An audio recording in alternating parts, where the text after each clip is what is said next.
Hello and welcome to the Grant Compliance Portal e-learning reports module. Grant Compliance Portal has been developed by the Puerto Rico Department of Housing to support compliance efforts with the use of CDBG-DR program funds by subrecipients.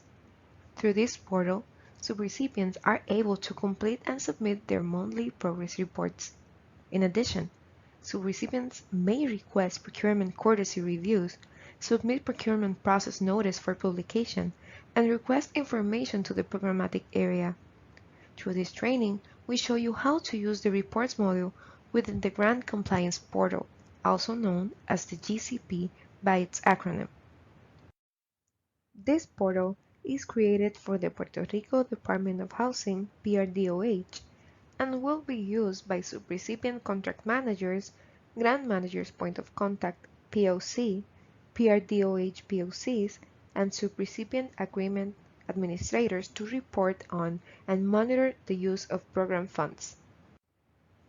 In the GCP portal, accomplishment for key deliverables and activities, schedule changes, expenses, disbursements, program income, and other transactions involving grant funds will be monitored for compliance. So, it is important that subrecipients particularly familiarize themselves with the system and always maintain updated records. Today, we will be covering the Reports module from the Subrecipient Contract Manager role within the platform. Also, today we demonstrate how to navigate through the platform, identify where to find the required information, and demonstrate how to complete and submit a performance report for approval. To log into the GCP, enter the link in your preferred navigator will take you to this page. All except Safari. The program will not work using Safari. Enter the credentials assigned to you, your email address and provisional password. Then click the login icon. Remember to change your password after the first login. Remember that once you log into the GCP platform, you will land on My Profile module. Note that at the top left corner of the screen, you will see three horizontal lines that are known as the Hamburger Menu. Clicking on the Hamburger Menu will show you a drop-down of the modules found within GCP. In the Subrecipient Reports module, user can ask for more information regarding contract activities, program implementation support or questions, as well as they can reply to information requested by the program or vice versa. The module tracks the interactions between parties as well as the response time frame. When you log in as a subrecipient, you will land on the Reports dashboard. The dashboard shows all the reports and their current status. You can search for a particular report in the search bar by subrecipient name, subrecipient contract manager, grant manager POC, or PRDOH POC. You may click on the top boxes to filter report by status: draft, return for corrections, pending grant manager review, pending PRDOH review, or approved. You can see the status of each report in the approval process in the Report Status column. You can view information in any subrecipient report by clicking on the SRA ID code or the edit icon to the right of the entry. And clicking on the Revision History icon will take you to the timeline relating to the chosen report. By clicking on the Revision History icon, shows all the existing changes and approvals for the report, similar to this one. You can view information in any subrecipient report by clicking on the SRA ID code or the edit icon to the right of the entry. Once you have selected the report to work on, make sure you're editing the appropriate one. At the top left corner of the screen, it will identify the reporting month that you are completing. This platform was created similar to a book. You will notice that at the top of the report there are a series of circles identified with a title. This corresponds to the sections or chapters of the report. Also, each of these chapters have subchapters, sections, or lines within each one. This general information will be pre-populated, providing summary information about the SRA and the current reporting period. Click on the downward caret of each line to expand the information. In the first line of the General Information section, confirm the reporting period that you are completing. The second line will provide general information about the subrecipient and the SRA. The last line in this section will register the previous approved reports related to this SRA for reference. Click Next at the bottom of the page.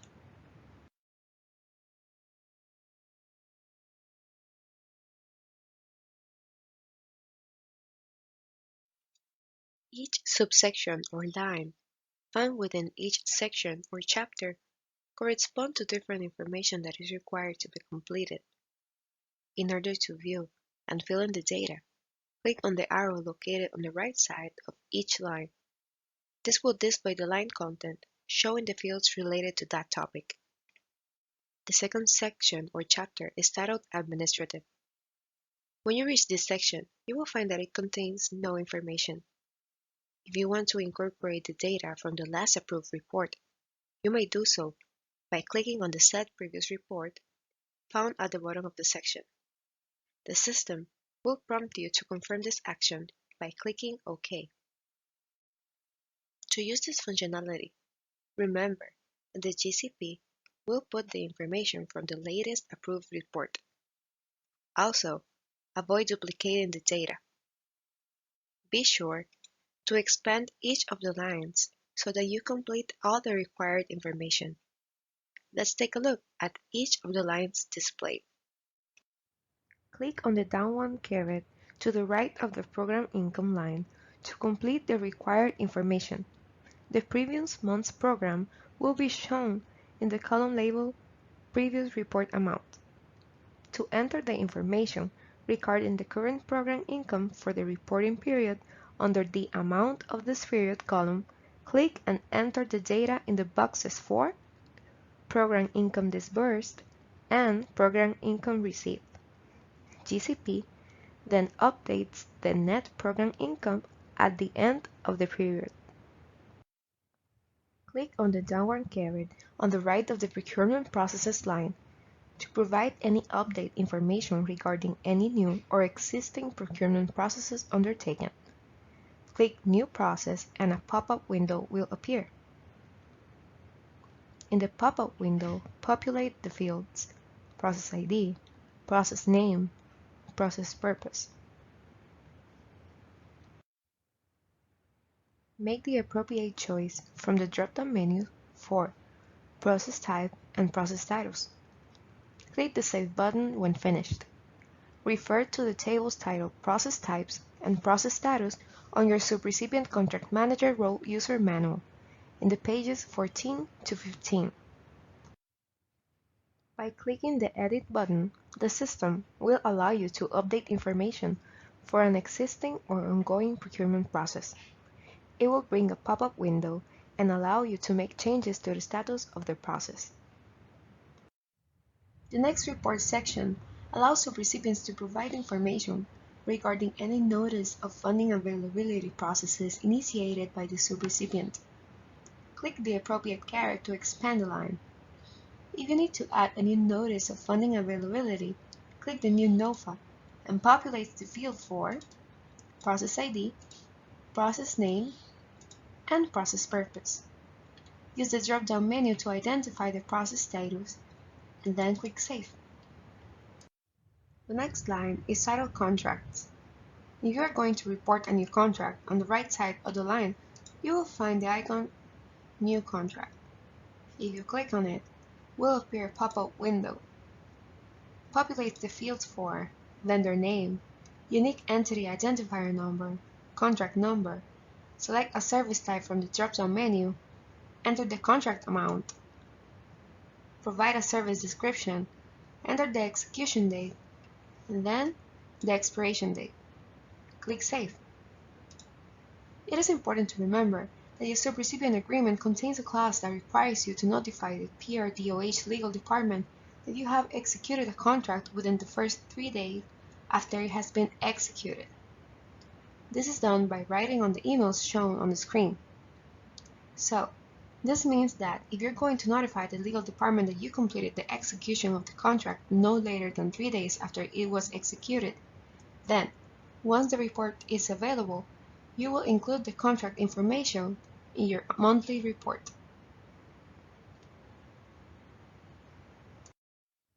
On this part, you can identify equipment purchases funded under the SRA. In the last tab of the administrative section, when you click New Equipment, a pop-up window will appear. Populate the fields for equipment name, quantity, purchase unit value, useful life, and date acquired. Then click Save. If necessary, editing is also possible by clicking the Edit icon on the equipment from the list. Finally, you can identify staff that was assigned.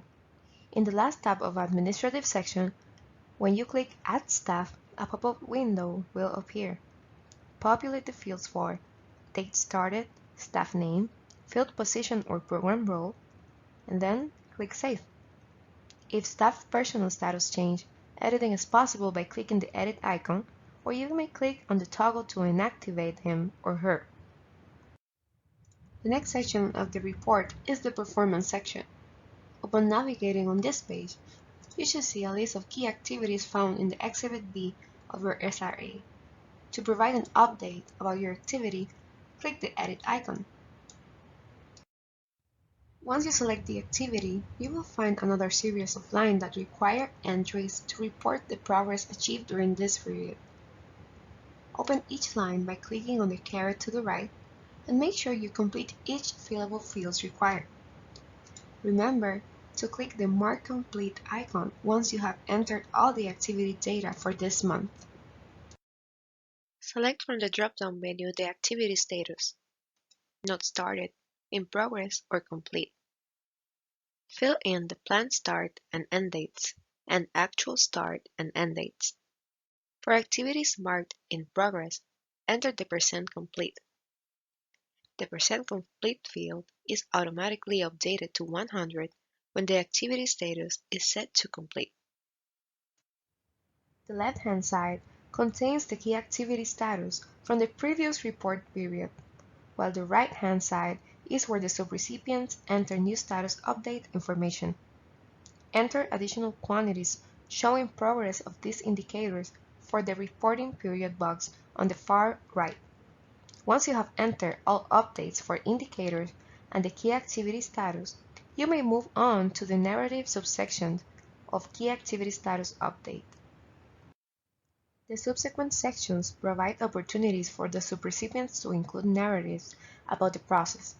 Make sure you provide specific information that you need to inform and adds value to the report. In the General Progress Narrative section, you should provide an overall summary of progress regarding the key activity. In the Anticipated Accomplishment for Next Report section, you should provide an anticipated progress for the key activity during the next reporting period. Once you have completed reporting all of the key activities subsection listed, clicking Mark Complete finalizes your entries for that key activity and returns you to the Performance section landing page where you can choose to report on other key activities. Please repeat these steps for all key activities. When you have finished reporting on the status of each key activity in the Performance section, click the Next button on the bottom of the Performance section landing page to advance to the Document section of the performance report to upload supporting documentation. By clicking Next, takes you to the screen where the progress bar shows green circles for completion of general information, administrative, and performance, and a white circle for documents. On this screen, you can upload supporting documentation for your updates in previous section of the reports. If you choose to upload a new document, click on New Document, and this will open a pop-up window.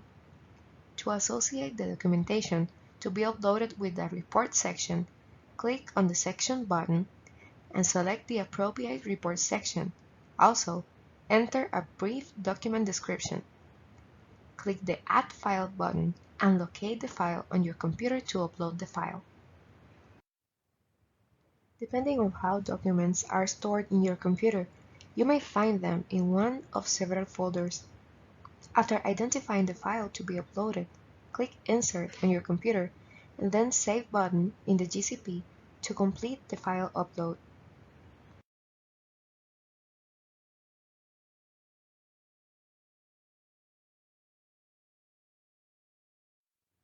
After you save the document, it will appear in the documentation dashboard. After uploading the document, you should have the options to download or delete the documents. By clicking Next, takes you to the final screen, where you may submit the report for review and approval. On this page, you can submit your report, view the report, review determinations and notes, and view and reply to reviewer comments. Also, the subrecipient must complete the Federal Compliance Source Certification, the Audit Self-Certification, and the Contracts Notification Self-Certification. Not all of these will appear in every report. It's just for periods when the subrecipient applies. Clicking Submit for review and approval will send your report to the Grant Manager and PRDOH POC for review.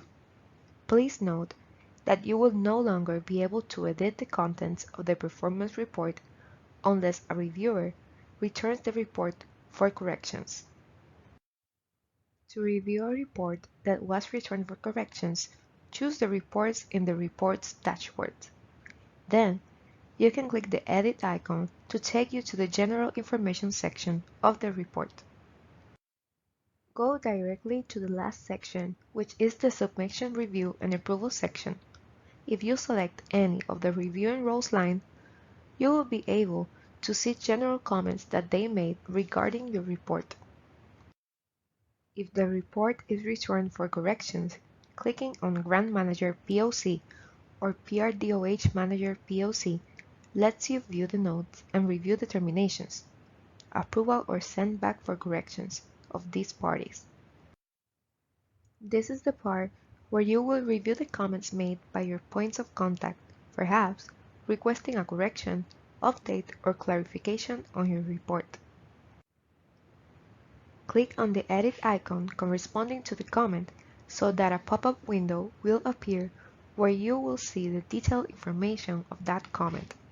Note that you will find a box that will be enabled for you to write your response. If necessary, go to the corresponding section of the report to make the required updates, fill in your answer in the response box, and then click Save. Please repeat the steps for each comment that has unresolved status and then resubmit your report for review. Once you receive the notification that your report was completely approved, go back to GCP and search for the report. You will now see additional options to select your report. The eye icon is for reviewing the report information.